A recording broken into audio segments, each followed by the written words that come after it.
Praise the Lord समस्त को ख्रीष्ट नमस्कार मु प्रेरित प्रदीप पॉल पुनर्बार ईश्वर वाक्य आमाने आज आशीर्वाद निमंते पाठ करवा जहाँ लिखा जाए हितोपदेश तार आम 10 पर्व 30 पद पाठ करवा। हितोपदेश 10 पर्व तार 30 पद।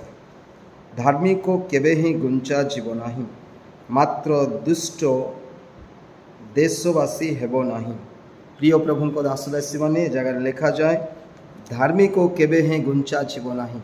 तो जदि आम मानी परमेश्वर वाक्यर प्रतिज्ञा समूह जदि आम देखू ताले आम जापर जे परमेश्वर वाक्य बा प्रतिज्ञा केबे ही ताहा अन्यथा हुए नाही।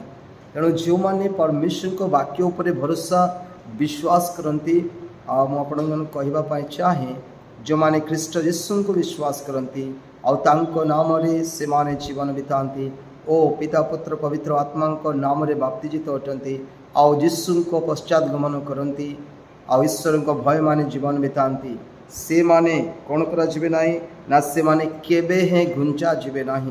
परमेश्वर से मान को जो अनुग्रह जो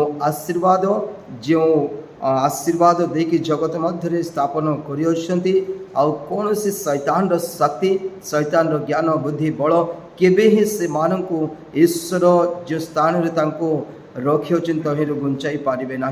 तेणु प्रिय प्रभु को मंडली आज आम जाना मोर प्रिय भाई भौणी और परमेश्वर को प्रिय आश्रित लोक मैंने यदि आम वास्तव में ख्रीष्ट को विश्वास करुचु शैतान कौन शक्ति ना जैसे आम को गुंचाई पार ईश्वर को अनुग्रह ठार ईश्वर को प्रेम ठार आम को केबे ही ता गुंचाई पार ना।